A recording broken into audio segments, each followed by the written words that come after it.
Hello everyone and welcome to today's webinar. Today I'm joined with Lola Bejide and she'll be discussing owning your career trajectory.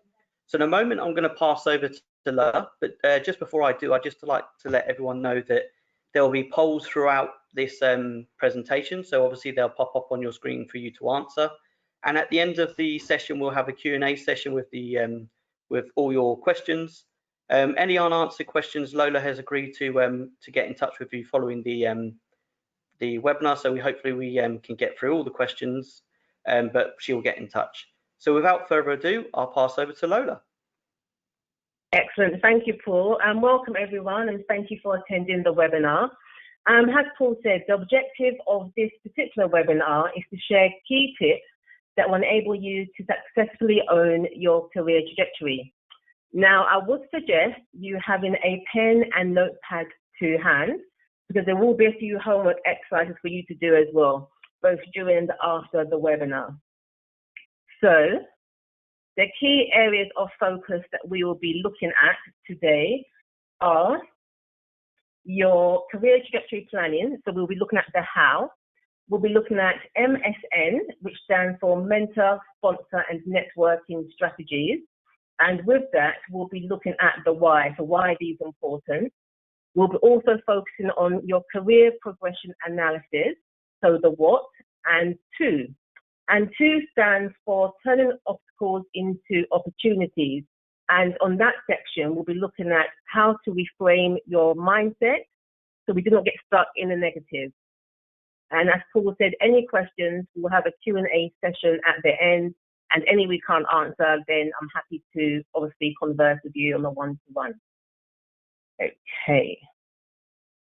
So, career trajectory planning. This is really key. Some people just assume that your career will just happen. It doesn't. You have to plan for it. So, Paul, I would like to open the first poll, please, and just ask, do you have a career trajectory plan? Simple yes or no will suffice. So that will be open for the next 10 to 20 seconds. Okay, Lola, so the poll has been launched. We'll just give it a few more moments for everyone to answer, and then we'll close it and give you the results. Thank you. So this is not a trick question, and there's obviously a right and wrong answer, but I'd just like to gauge who currently has a career trajectory plan. And in simple terms, that's just you looking at where you want to be in your career and also the how of how you're actually going to get there. Okay, so we've got the results in. So 34% have said yes and 66% have said no. Well, great. For those of you who said yes, you're on the right track. And for those who said no, you're still on the right track because you're attending this webinar. So hopefully you'll get some tips as to how you can start actually planning your career trajectory. Okay, so Paul, if we could open the second poll, please. And this is, how often do you think you need to update a career trajectory plan? So whether you have one or not currently, how often do you think you'll need to update one? Do you think it's monthly, quarterly, or annually? So the poll's been launched. We'll give it a few moments again for everyone to answer, and then I'll come back and give you the results. Perfect, thank you, Paul. So again, with these questions, it's just to get your brain thinking as to, okay, I'm going to now develop my career trajectory plan, but once I develop it, what do I need to do with it? Okay, so the results are in. We've had 4% say monthly, we've had 39% say quarterly, and we have 57% say annually. Wow, okay, that's interesting. So I'm going to take that information. So some other key questions. This is not a poll. This is just, again, to get your brain thinking about forward planning with your career. So in terms of planning your career trajectory, the first question I usually ask people that I engage with, so whether they're clients or professionals like yourself, is where do you intend to be in the next 5 years? And the reason why I ask this question is because think of your career as a journey. And, you know, most people have sat navs inside their cars. If you plan to go somewhere, you have to put in a destination to get there. And in some sat navs, you want to go there quick. fast or, economically, environmentally friendly, and you choose. It's similar to your career trajectory plan. You need to decide where you want to be in 5 years, because once you have pinpointed that first pit stop for your next 5 years in your career, you can then map out how you're going to get there. You'll also then look at how you're going to get there and what you need to do in order to successfully arrive at that destination. If you have no perceivable notion of where you want to be in 5 years, it could be because you're just starting out at your career, or you think you're coasting and what you're doing is enough. You need to do more.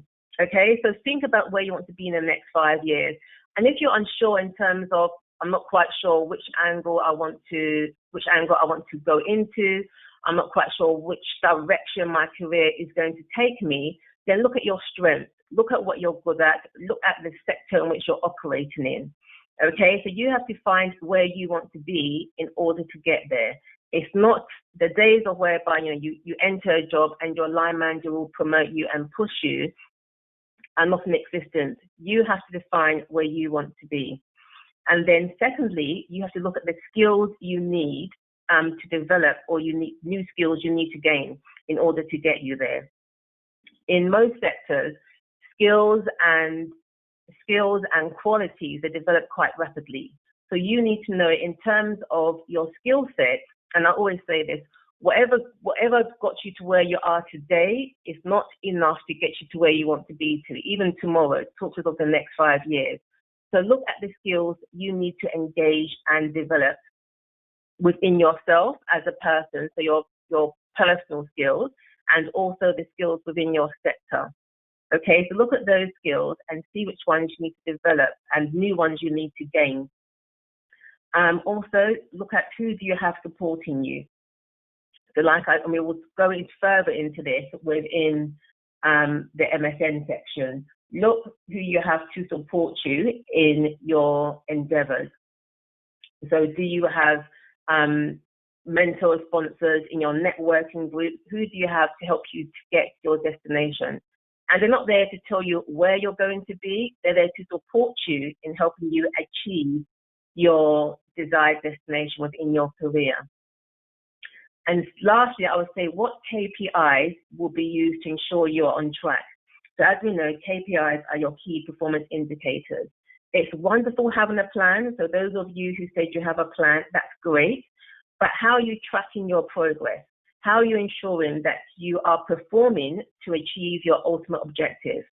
If you haven't got those in place at the moment, you need to think about those, and you need to identify what KPIs will serve you in ensuring that you are making progress within your career trajectory. Okay, because some of us think, oh, if we're given a new task, we're making progress. Assess, is the new task you are being given, or maybe even the new promotion, is it in line with your career trajectory? Is it in line to where you want to get to at the end of your, let's say, your first 5-year pit stop? So I would request that you think about that at the moment and maybe note it down. Just think of KPIs that can be used for you to ensure you're on track with your career trajectory. Even if you haven't got a plan at the moment, think of KPIs, your key performance indicators, that will actually help you progress. So those will be your drivers to help you move forward. Okay. Oh, and to go back to the poll, so the majority of people thought that you need to update your career trajectory plan annually.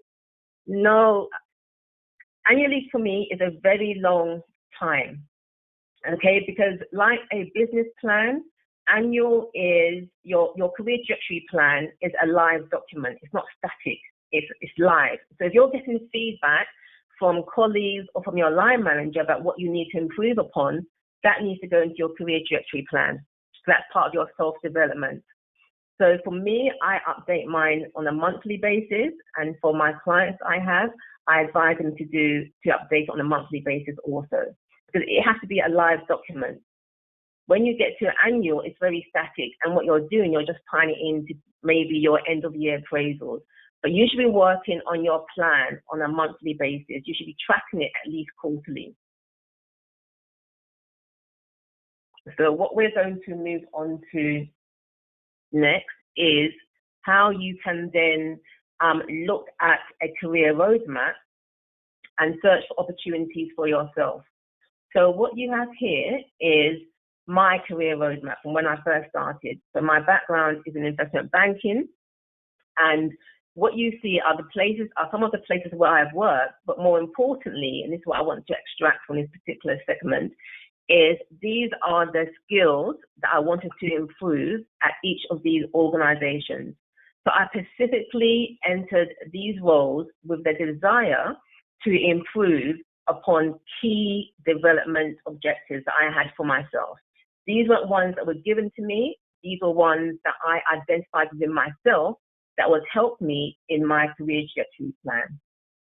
So what I want you to do is, within those of you who are currently in employment, I want you to note down one skill that you would like to develop at the moment. And it could be this skill you currently haven't got direct exposure to help you develop within your current role.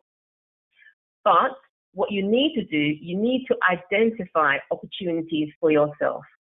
Okay, so these skills that I've listed here, they're not distinctively identifiable within the role, but I both sought and created opportunities for these skills to be developed, utilized, and perfected. So I would like you in your notepads just to note down one skill that you would want to develop. And then I want you to think about if there are any opportunities for you to develop these skills within your current role, or could you create opportunities for you to develop these skills? Okay, and particularly in this current climate, you know, some people they've got more work remit under their belt at the moment. So look for new opportunities. An example that I would give to you is when I was at Barclays, I was a senior business manager working with the CIO, so technology. And we also used to manage the technical training. HR had a restructure. They could not give us the people to actually manage the training, the whole training curriculum for technology. My manager said to me, okay, Lola, you're going to take this over. And I was like, right, okay, so this is globally. He said, yes. I was like, excellent. Because I wanted to improve upon and develop my leadership and team building skills. So what I had to do, I said, oh, I need to build a global team. So this was an opportunity that I saw that would enable me to develop these skills. Previously, I just had a local team. Now I could build upon a global team. So look for opportunities, and where you can, actually create opportunities. Because like I said, your career trajectory plan is all about you. You own it. You have to drive it forward. You will have people to support you, but ultimately you are in the driver's seat. So it's very key and very important that you seek opportunities for yourself. And by so doing, one, you show that you are showing initiative, but also you are building your development skills bank, which is crucial because skills develop and grow and change at a very rapid pace, both within the role that you're doing, but also more importantly, within the sector that you are working in as well. So it's very key that you are the driving force and you place yourself very firmly in the driver's seat of your career trajectory plan. So always look for opportunities for you to develop yourself because they will not always be handed to you on the plate. So you have to seek the opportunities for yourself. So like I said, think about your role if you're in current employment, and if you're not, still be thinking about what skills do you need to develop, both for yourself and conversely also for the sector that you're working in. Another quick example I would say is when in technology a few years back, when agile methodology really blew up, some people were very steadfast in trying to hold on to delivering projects in the waterfall manner, and they were not increasing their skill bank in agile methodology. What happened to those people is they got left behind because more and more people were utilizing the agile methodology. So always ensure that you're developing yourself both for your current role, but also for where your sector is moving towards. Okay, so MSN strategies, which are your mentors, sponsors, and networking. So, Paul, if we could open the poll again, please. And the first question I would like to ask is, who has a mentor? So the poll's been launched, so we'll give it a few moments for everyone to answer. Just a reminder for everyone, obviously, we're taking questions throughout the webinar, and we'll ask them to Lola all at the end. So obviously, if you've got any questions following her discussion, obviously her slides, feel free to type them in, and we'll hopefully get a chance to answer them at the end. So we've just got a few more people wanting to vote, so we'll give it a few more seconds. Okay. So as you can see here, I've got mentors, sponsors, and networking. Now, I call this the golden trinity of career progression. Okay, so each of them are equally important to helping you move forward in your career trajectory. And I'll break it down once we've got our results in. Okay, so just close the poll. We have 22% say yes and 78% say no. Okay, that's great. So, and unfortunately, you know, it's not live or it's not interactive, but I will go into why mentors are very important to you and how you can get one and why you need one, and then we'll go into sponsors and networking. But before that, just to delve into a bit more as to what your impressions are about the purpose of a mentor, can we just open the second poll? And if you could indicate what you believe is the purpose of a mentor. Do you believe it's to help you secure a promotion, help you to be better in your role, or put you forward for senior managerial roles? Okay, so the poll's been launched, so we'll give it a few moments again for everyone to answer, and then I'll come back and give you the results. Perfect, thank you, Paul. So, yeah, like I said, the golden trinity of career progression are all there to provide you with value-added support. So remember what I was saying, that you are the one to be in the driver's seat of your career trajectory plan. This golden trinity, they are there to add value-add support. Okay, they're not there to tell you what to do. They're just there to provide you that support that you need. So it's very important that even when you have your mentors and you have your sponsors and you are vibrant with your networking strategy, you are still very firmly in the driver's seat of your career trajectory plan. Excellent. So we've got the results in. So 2% have said help you secure a promotion, 73% say help you to better in your role, and 25% say put you forward for senior managerial roles. Excellent. Okay, great. That's really good responses there. So thank you for your participation. Now, I wouldn't say there's either a right or wrong answer. Like I said, I just want to gauge what your impression was as to what a purpose of a mentor is. So what I would say about mentors, which is very key to me, is mentors don't need to look like you, and you can have more than one. And the reason why I say that is because during my entrepreneur career, I had, on any given occasion, I always had more than one mentor. And the reason being this, I'll give you an instance why I had 3 mentors. I had one senior mentor who was an old white male. And bearing in mind, like I said, I've worked within the investment banking industry, which is a very male-dominated industry. I had a female mentor who, again, was part of was a C-suite individual. And I had someone in my exact field who was just one grade above me.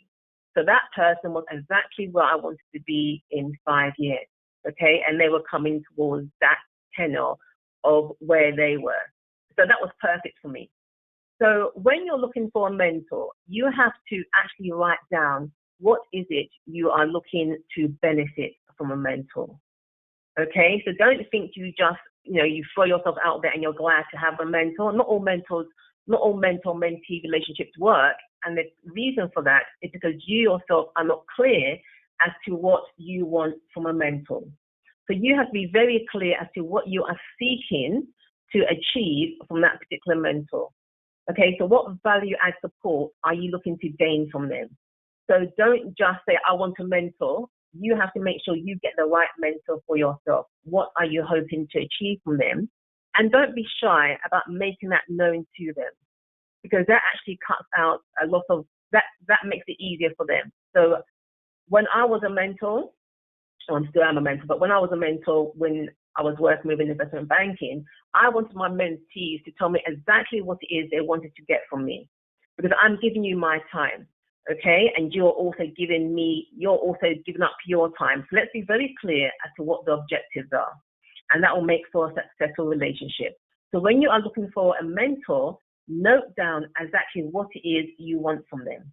So if you want them to guide you, to get you to that next role, if you want them to help you with some developmental issues, whatever it may be, make it very clear as to what you're looking for and communicate that to them as well. Okay, so that's number one about mentors. And number two, like I said, you can have more than one, because you can't get everything from one person. That's too much. That's too much stress for the mentor within themselves. So you can have more than one mentor, as long as you're very clear as to what you want to get from them. Now, the difference between a mentor and a sponsor is that a mentor is there to guide and support you. What a sponsor does is these are the people who talk for you when you are not in the room. Okay, these are the ones who have the seat at the table where you want your name to be mentioned. So a sponsor, they know your credentials, they know your abilities, and they are literally your corporate cheerleaders. They will put you forward. And I say be very clear about what it is you want, where you want to go, because that will determine who your sponsors would be. So if you are working within finance, for example, and you want to progress within, I don't know, you may want to join the merger and acquisitions team. There's very rarely any point in you having a sponsor who works in risk management or in technology. So when you're looking for your sponsor, make sure they are aligned, again, to your career trajectory plan. Now, networking. Networking for me is key, because this is where you actually meet possible mentors and possible sponsors. So internal, if you're currently in employment, look for internal networking opportunities, and also look for external networking opportunities. Okay, all of these need to align to your career trajectory plan that, again, like I will reiterate, you own.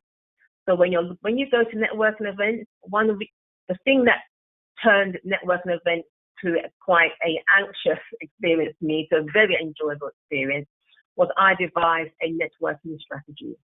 So I would say every quarter I'll be going to 3 events. I would ask myself these 3 questions. What is the objective of the networking event in itself? So what is the purpose of the networking event? What value am I going to extract from it? So why am I going to attend? And what am I going to get out of it? And what am I going to give to that networking event? Because it has to be a mutual exchange. The danger that some people fall into when they go into networking events is they go there with their elevator pitch and nothing else. So you want people to know about you, but you don't spend the time to actually engage with them, okay? Because all you're doing then is you're making a very transactional encounter. And what you need to ensure is that it's a mutual beneficial encounter you're having with people that you're meeting. So once you have those 3 questions in your mind and you can answer them, identify the networking strategies that you will attend. Attend them and build up your network. So again, those 3 questions were, what is the objective of the networking event? What are you going to get out of it? And what are you going to contribute towards it? And all of these make for you to have a very rewarding networking experience. And again, you receive value and you give value. Okay, so like I said, this in essence is my golden trinity of career progression. All have equal importance, but you have to ensure that you have a very clear strategy. So for your mentors, be very specific about what you want them to support you with your sponsors, and make sure these are the people that will speak for you at the tables where you want your name to be mentioned. And networking, make sure you're going to value add events where you gain value and you give value as well. Okay. So now we're going to move on to your career progression analysis. A plan is great, so I'm glad that some of you have plans in place. And this is the question the second question that I asked is, how often do you think you need to update your plan? Okay, it's very important that your plan is a live document, otherwise it becomes very, very static. So whilst your mentors, sponsors, and possibly even line managers may be supporting your career plan, the devising and the execution of the plan lie completely with you. So when you have your plan, you have to own it. And like I said, a simple way for me to explain the plan to you is, like I said, I work in 5-year blocks. Okay, so where are you today? Where do you want to be in 5 years? And that void in the middle of what's going to happen in between those 5 years, that's where you plan. So look at the skills you need to improve upon, the skills you need to develop, maybe the courses you need to attend. Start planning, okay? And as you plan, you obviously need to track. Similar job if you're running a project. You don't just get a plan for a project and just say, okay, great, that's it. You have to track it. So your career plan is similar to a business plan. It is a living document, which means you need to track where you are and the progress that is being made. Okay, it is also the place where you can make changes. So it could be you decide to change the plan, which is fine. Because remember, it is a living document and it simply needs to be reflective of the what, why, and how of your career plan. Okay, and the key point is that even when you do change, so that can happen numerous times, even if you do change your career plan, the journey will continue, but the path is what will change. And that is when you might need to pivot. But even when you need to pivot, you still need to have a plan in place. So you need to track your progress. Similar to the image of the growing plant, you need to make sure you are growing in the right direction. And in order for you to do that, you need to track it. So I referred previously to when I was building my skills as in leadership and team building. I would regularly ask my team to feedback on how we're progressing. Is there anything I could do to help them? Is there any additional support that I could give to them? Is there anything that I'm doing that is not beneficial to their growth? So I would track my progress myself by asking for feedback. Okay, so it's very important that you track your progress, because you could be going off plan if you're not actually tracking how you are progressing. So ensure that you are tracking your progress. Okay, and promote. So as you're building your skill bank and you're making progress and you're tracking and you can see you're going in the right direction, there's absolutely no point if you are not promoting this to people who need to hear about this amazing progress that you are making. Okay, so when you can see you're making progress and you've achieved a new skill set, one, you need to put that skill set to work, and you're only ever able to do that if you're actually promoting that you have this new acquired skill. Because if you're not telling people about it, they will not know about it. So when you've increased your skill bank, it will be time for you to step out and stand out.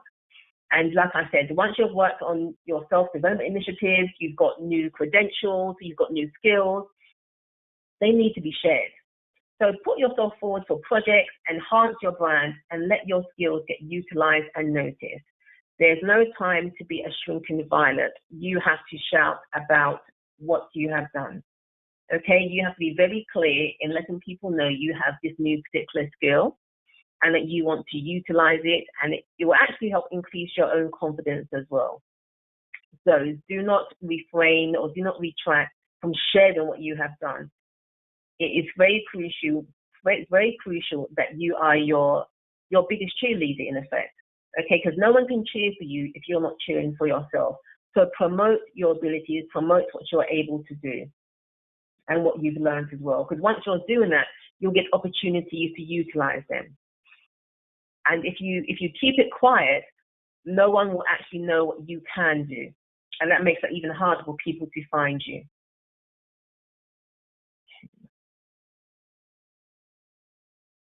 So, following on from that point about how to promote and set yourself apart, I will introduce you to my 4 C's, which are clarity, consistency, confidence, and communication.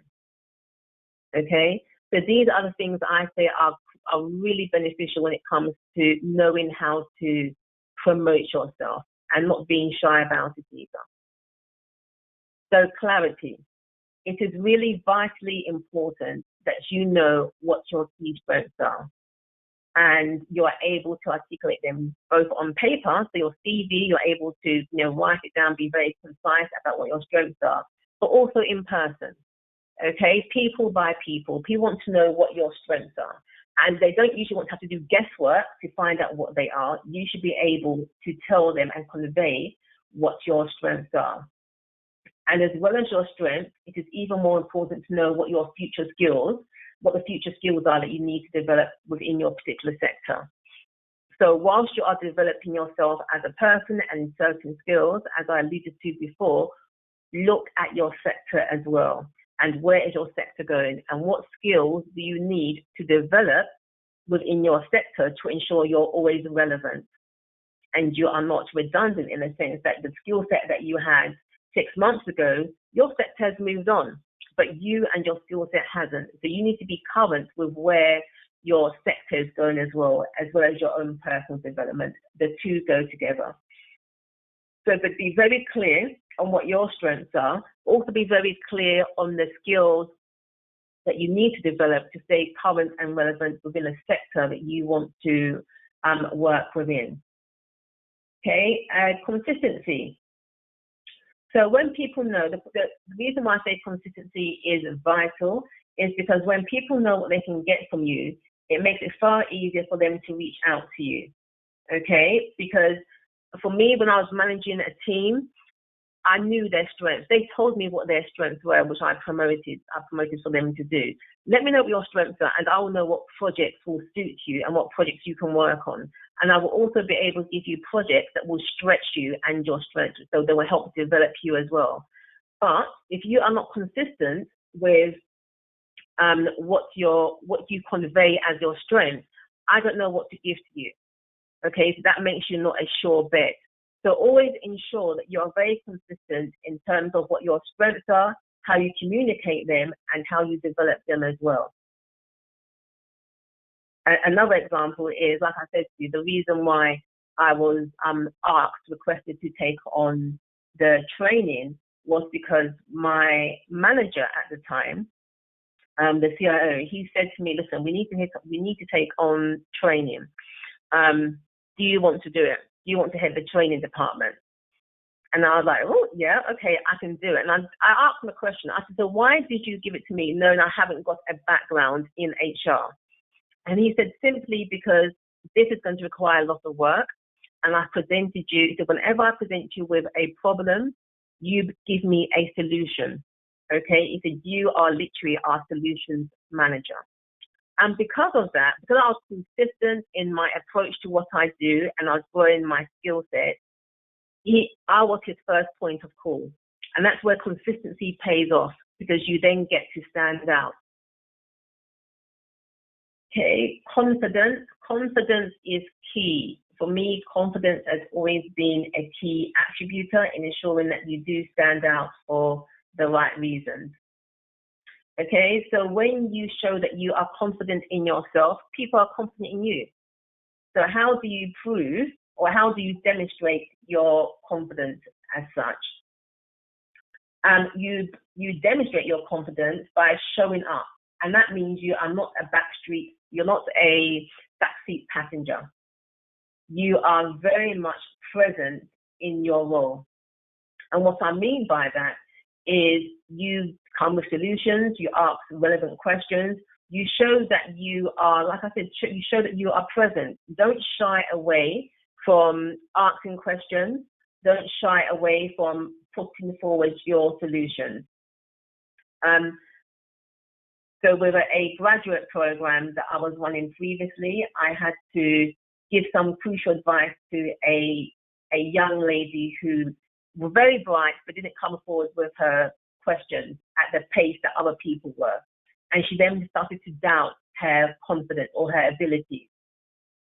So I simply said, so all you need to do is you know yourself, the questions or solutions you are preferring, they are intelligent and they are relevant.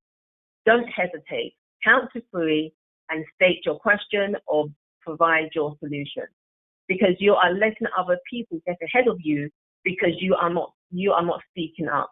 Okay, you're not being present, and that actually helped increase her levels of self-confidence. So she was able to put herself forward, and she began to get recognized by her management team, which is what she wanted to happen. So it's very important that you do put yourself forward, you ask the questions, and you put yourself forward in essence, okay? So don't shy from that. And again, communication.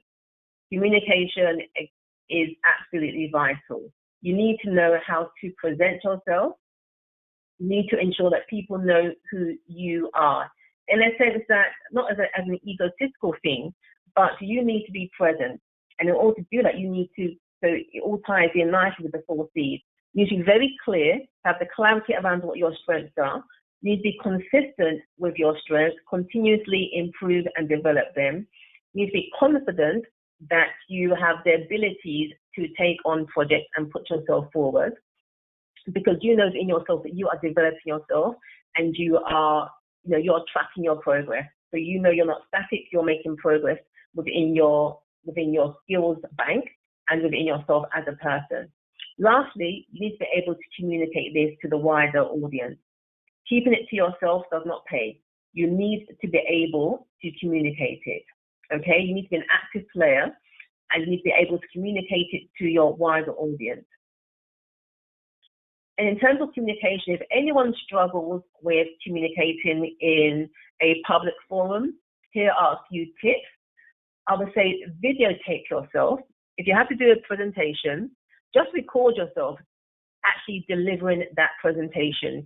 You will learn a lot about your communication style. And I mean a lot. It is an eye-opener. So record yourself and make notes about the things you do not like and seek for replacement. Think of ways in which you can replace them.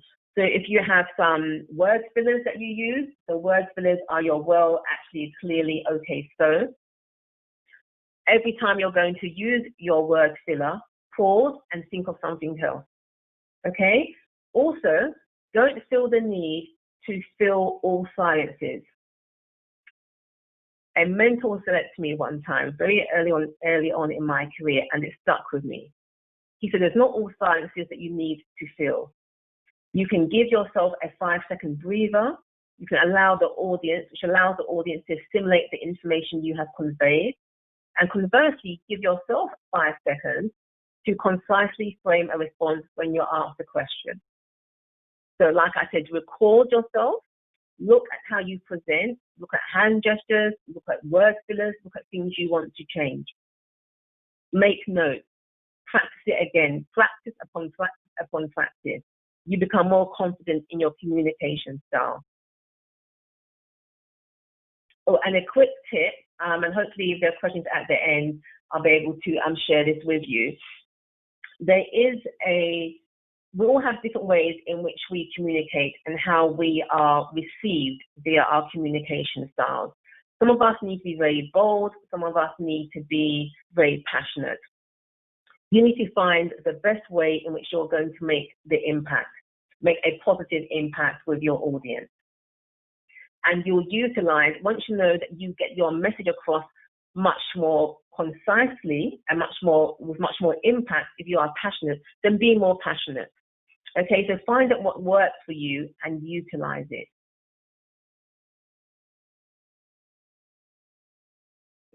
Okay. Right. Turning obstacles into opportunities. This is one of my favorite segments, because I think it's vital that we know how to see an obstacle, recognize it for what it is, but as the saying goes, we don't throw the baby out with the bathwater. An obstacle is something that may not allow us to make the progress that we want to make, and it may hinder us to a certain degree, but that does not mean that we just put a full stop and down tools. What that actually means is that we simply reframe how we view obstacles. Okay? Because we're all going to face obstacles in our careers, that's a fact. But it is very important we do not place a full stop where we just need to place a comma. So do not put a full stop after every single obstacle you meet. Just place a comma. Because what I have found is that obstacles are simply opportunities in disguise. And in order to get to that place, I just have to reframe how I viewed an obstacle. And by that, what I mean is I have to utilize a positive approach, as opposed to this is a blocker which I can't get over, I'm not going to make progress, this is it, it's the end of my life. No, it's a case of what can I learn from this obstacle? How can I grow from it? And it's very, very key that when you come against an obstacle, you address it for what it is. Okay, this has happened, but how can I grow from it? What can I learn from it? And how is this going to make me a stronger person moving forward? And particularly in this current climate, where some people are being furloughed or made redundant, people say, well, okay, this is an obstacle that is just, there's no getting back from it. An example I will share with you that a client of mine, one of my clients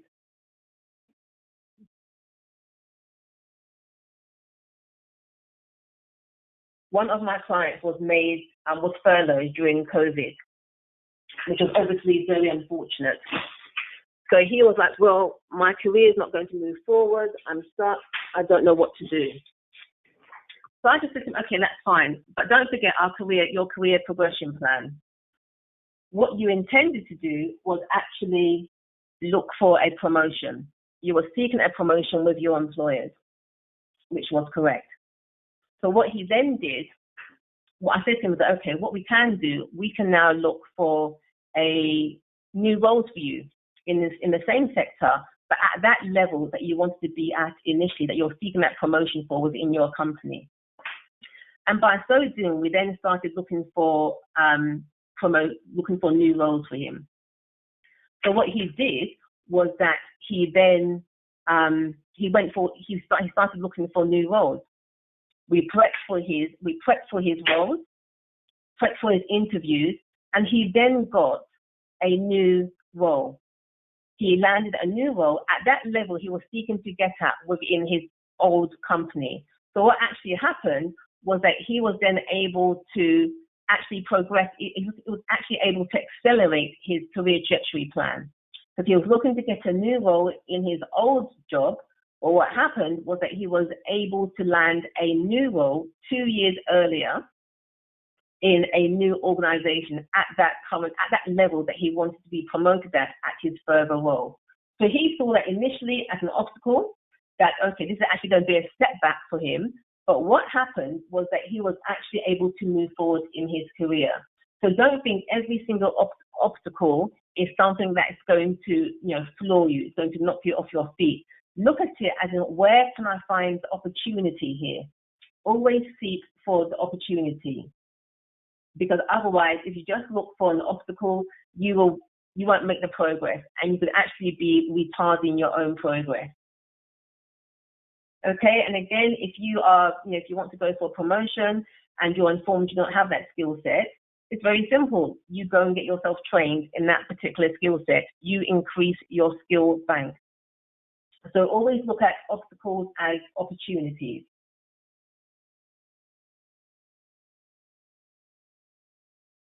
Okay, so just some words to ponder on, which are you sitting comfortably? And if you are, you need to move, because growth cannot happen in the comfort zone.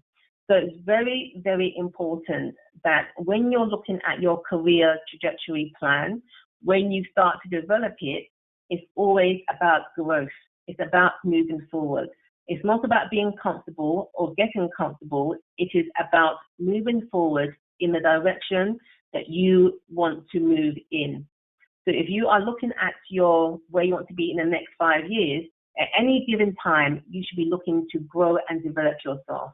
It's not about getting comfortable in the role you're in. It's about stretching your capabilities to ensure that in the 5 years, you will be at that role where you've set your sights, because you have developed and you have invested yourself in trying to get there. And now I believe we are open for questions. Thank you, Lola. That was fantastic. Like everyone else, I've taken a lot away from this webinar. Very insightful. We've had a lot of questions come in. I'm not 100% sure if we'll have time to answer all of them, but don't worry, keep the questions coming because we'll put them forward to Lola and she'll get in touch afterwards. So I'm going to start off with a joint question. Obviously, these are two questions which I think can be put into one. So the question is, how can I create a trajectory plan having never created one before? What should I include? And do you recommend any books or apps to help with this?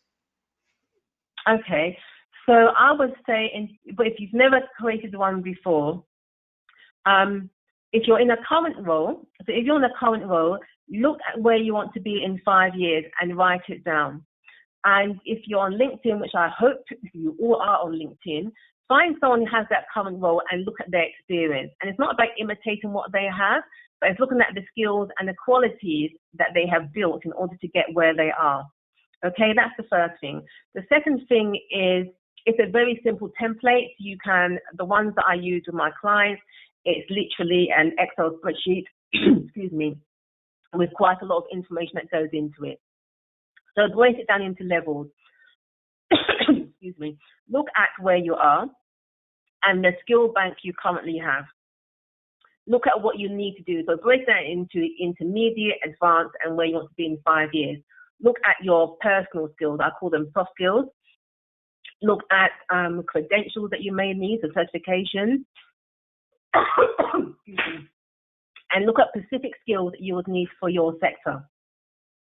And at each time, look at what you're doing to fulfill those skills or to gain those skills or to develop those skills. Sorry, fuck my throat. Books that I would recommend are The Squiggly Career, which is a very, very good book. And that tells you, it basically relates to things that I've been saying, that your career may not be straightforward, but it should be going in an upward trajectory. Okay, so it gives you very good tips, it gives you very good exercises about what you should be looking for, how you can develop yourself. So that's one book that I do recommend quite passionately.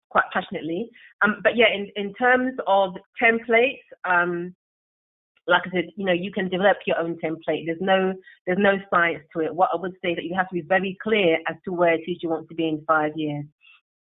You can look at someone who's already in that particular position, look at their skills and their qualities, what they have done, and see where you are, or see what their delta is. I call it your delta assessment plan. Look at where you are, look at where you want to get to. The delta in between is what you need, what you would take to build your career trajectory plan.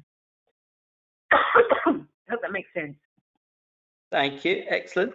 So we've got loads of questions coming in now. So I'll go to the next one. So the question is, having an immediate manager as a mentor, is this a good idea? Or should a mentor be not a direct reporting manager? A mentor can be your direct reporting manager, but like I alluded to, ask yourself, what do you want to get out? How do you want your mentor to support you?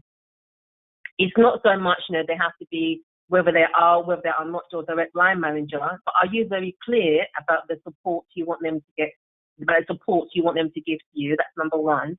Number two, and I'll be quite transparent. Some managers, they know that you are good, but they want to keep you within their team because you make their team perform better. And if that's a vibe that you're getting, then possibly you can move somewhere else. And sometimes for me, I never had a mentor as a direct line manager because I just wanted some neutrality in terms of the feedback I was getting. Sometimes there's actually a danger that what happens is that it turns into your performance appraisal review, and it's not, it's a mentor session. So assess for yourself how the session is working for you, and have you been very clear in the support that you want to receive, and are you getting it? If you're not getting it, regardless of whether they're your line manager or not, find another mentor. Fantastic. Okay. So another question, how do you respond when your sponsor becomes sidelined in the organization? Oh, that's a really, that is one I can actually I can empathize with that one. It happens quite a lot.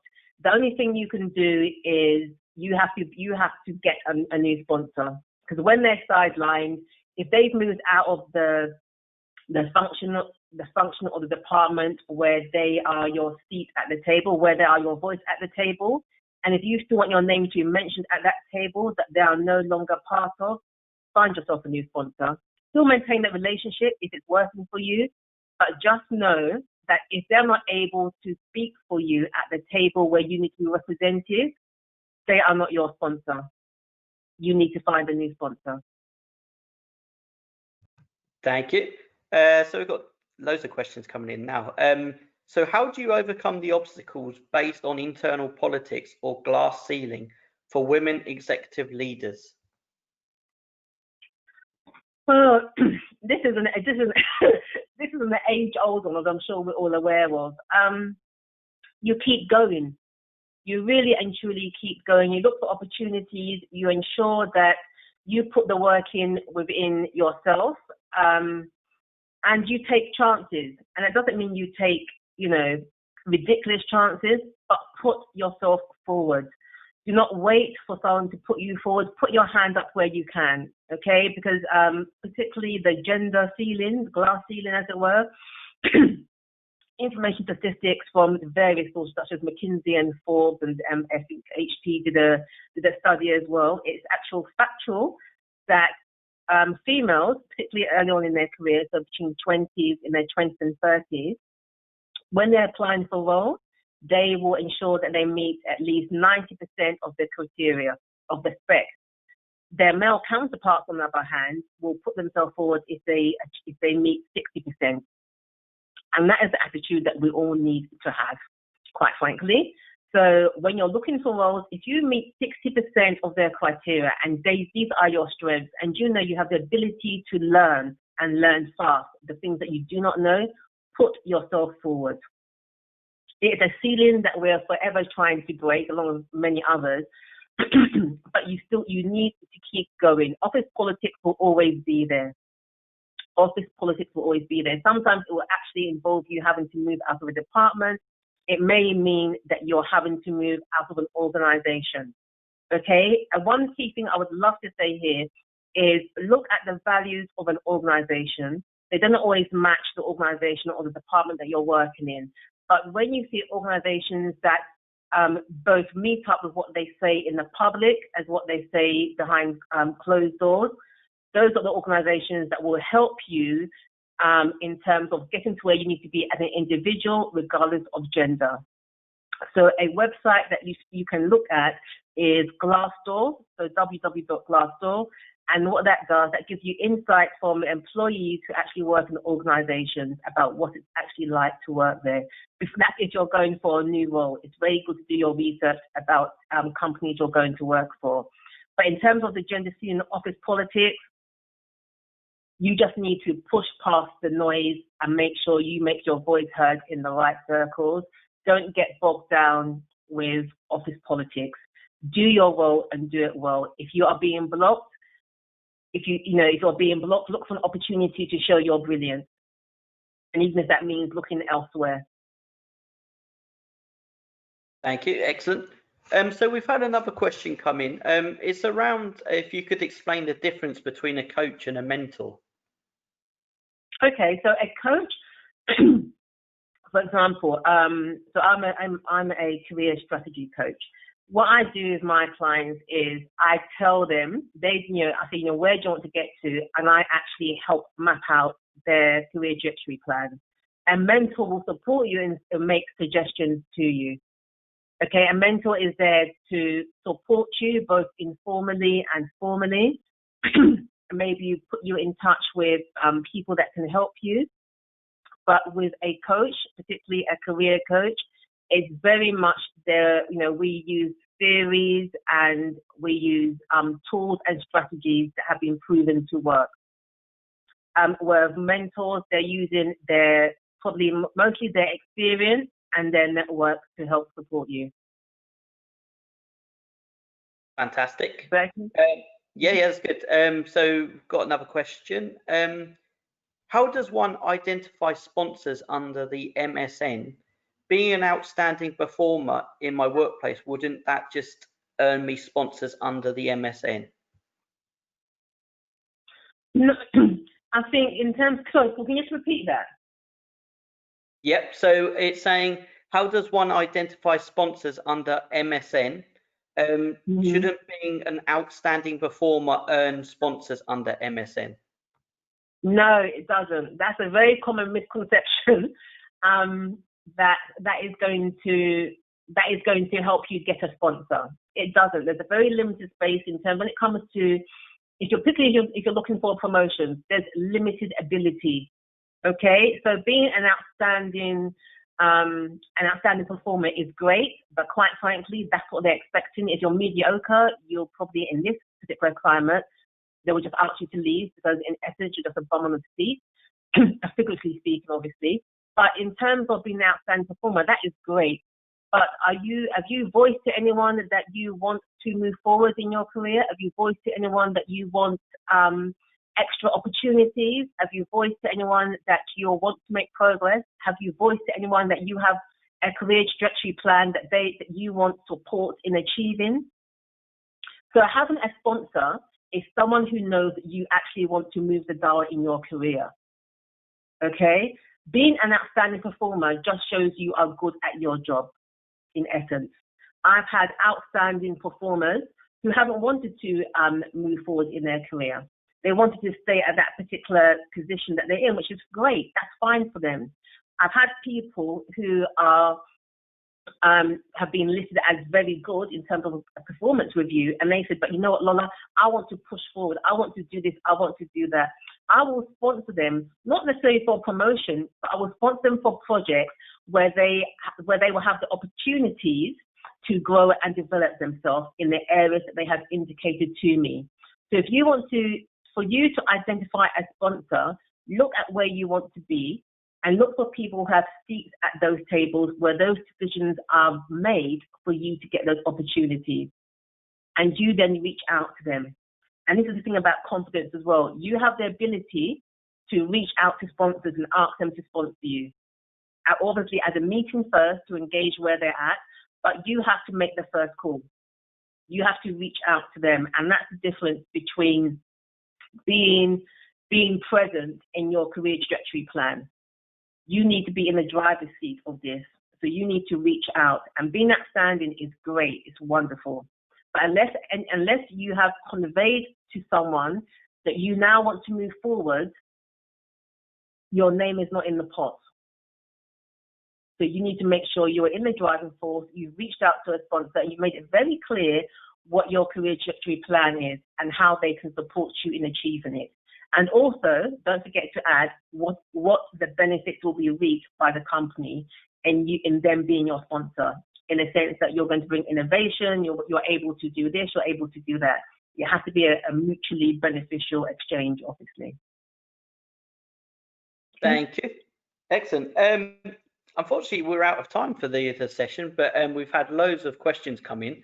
So don't worry, these will all get put forward to Lola after the session, and she'll be able to get in touch. I've added a link for everyone into the chat bot where they'll be able to see the next sessions for webinars, and obviously listen to our podcast and everything like that. So just to let everyone know, the recording of this session will be available in 1 week. You'll all receive an email with a link to access the recording. Next webinar will be on the 29th of September at 12 to 1. That's with Sally Bibb, and she'll be discussing how to discover your strengths and what makes you thrive. So obviously, if you want to join that webinar, feel free to use the link in the chat box, and that'll take you to not only that webinar to register, but also to all the webinars which are taking place until now and the end of the year. So last thing is to say thank you, Lola, for a great webinar, great insights, lots of top tips there to take away. Obviously, I've found it beneficial, and I think the audience have as well. So thank you for your time and a great presentation, and we look forward to seeing you all soon. Lovely. Thank you, Paul.